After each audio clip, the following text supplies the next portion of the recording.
আজকে যেই স্বৈরাচারকে বাংলাদেশের মানুষ বিতাড়িত করে দিয়েছে, এই দেশ থেকে বিতাড়িত করে দিয়েছে। কেন বিতাড়িত করে দিয়েছে? তার অন্যতম মূল কারণ হচ্ছে এই দেশের মানুষ যেভাবে চেয়েছিল, তাদের দল, তাদের নেতারা, তাদের কর্মীরা সেভাবে কথা বলেনি, সেভাবে কাজ করেনি। তাই তো নাকি?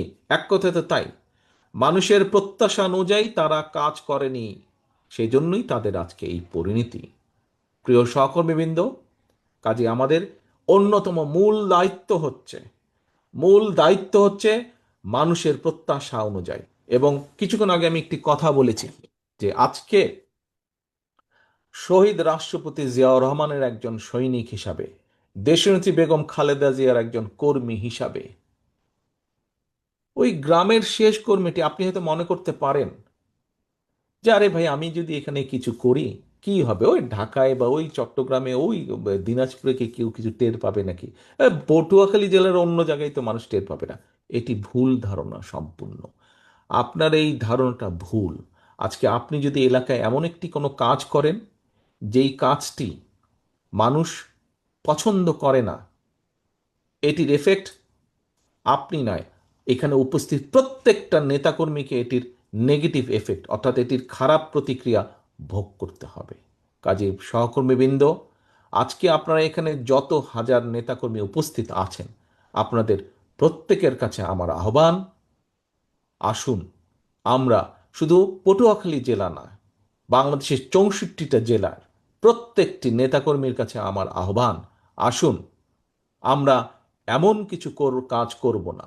বিএনপির একজন কর্মী হিসাবে, শহীদ জিয়ার একজন সৈনিক হিসাবে, দেশনেত্রী খালেদা জিয়ার একজন সৈনিক হিসাবে আমরা এমন কোনো কাজ করব না যেই কাজে মাধ্যমে মানুষ আমাদের উপরে বিরক্ত হবে। প্রিয় সহকর্মীবৃন্দ, বিগত 15 বছর তো আপনারা যুদ্ধ করেই বেঁচেছিলেন, তাই নয় কি? খুন, গুম, হুলিয়া, কেস কাচারি এইগুলাকে মোকাবেলা করেই তো আপনারা বেঁচে ছিলেন। তাহলে সহকর্মীবৃন্দ, এই মুহূর্তে খুন, গুম, মিথ্যে মামলা, এগুলোর সমস্যা কি আছে? এইসবের কি সমস্যা আছে? এইসবের সমস্যা তো আপাতত নেই। কি আছে নাকি? আমি তো বুঝতে পারছি না। আছে না? নেই? আচ্ছা, ধন্যবাদ, হাত নামান।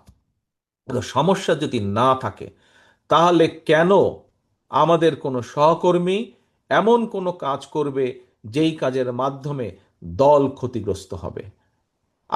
আপনাদেরকে যদি আমি জিজ্ঞেস করি, এই দলের, জনগণের ভোটের অধিকারের দাবি রাজপথে নিয়ে আন্দোলন সংগ্রাম করার কারণে কারা কারা মিথ্যে মামলা খেয়েছেন হাত তুলেন তো ভাই।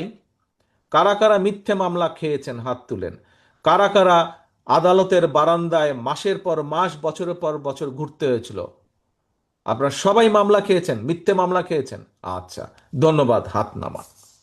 এখন সহকর্মীবৃন্দ, এই যে আপনারা যারা মিথ্যে মামলার শিকার হয়েছেন, তাহলে আপনারা, আপনাদের কাছে কি কোনো কারণ আছে?